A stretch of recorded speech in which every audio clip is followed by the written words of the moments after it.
Jordan. Okay, so drummer here, he's got real scared of things touching his back end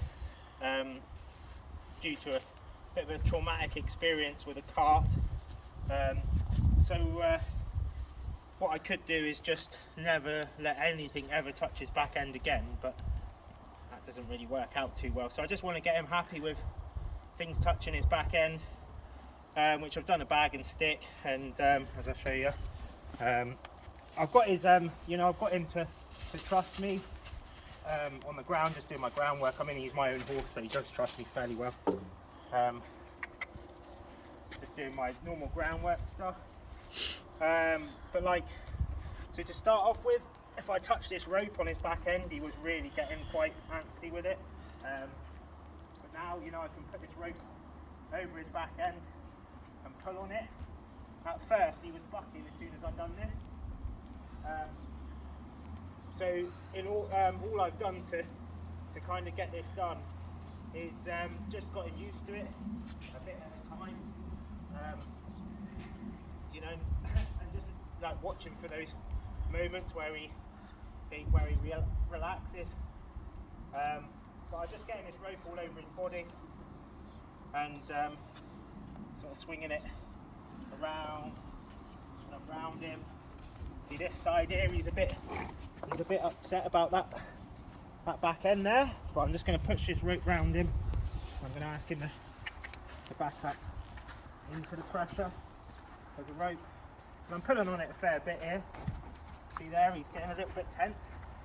I'm just going to keep the rope going. I'm going to ask him to relax with his head. As soon as he does, I'm going to relax all over.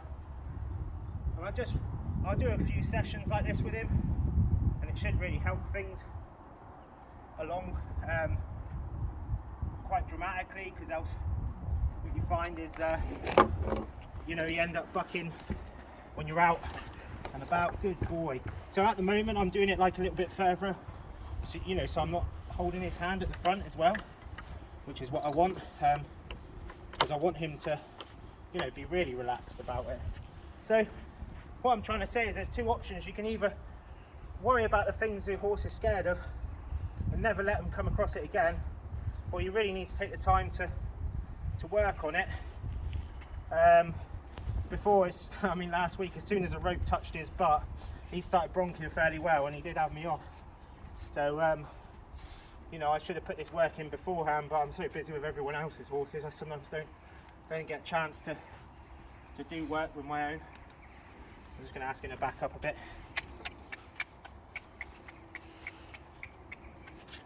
Good boy. Don't want to hit him in the head, but I just wanted to stand there while I'm doing this, really.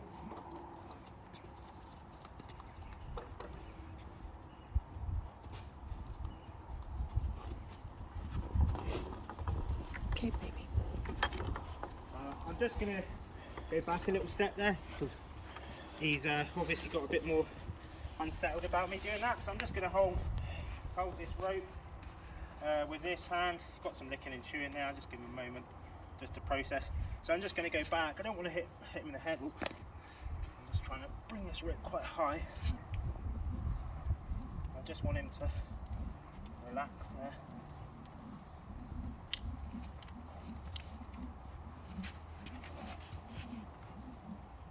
Good boy. Good boy. So he's relaxing there. His eyes are starting to relax a little. Good boy. I'm going to stop swinging that because my arm's going to fall off. What I want to show is, you just got to do these things a bit at a time to try and get them happy with things.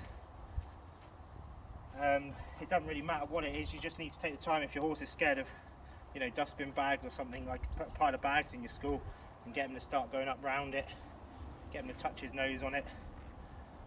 Good boy, good boy. But he's a bit like, oh, I don't really like that, and then he's just settling. He's standing there on his own now, and just do a bit more each time, and then he'll be happy with it. Good lad. But for a 20-minute session, this on the back end has become massively better, and I honestly think he's going to be so much better just from that one session. out and about if anything touches his butt now. So he's been a real good boy. I'm just going to give him a little carrot just because I'm soft like that. But it's kind of good to, you know, to give treats, but not as a lure, more as a reward at the end of the session. But you know, each to their own on that one. Love this boy. Right, thank you very much.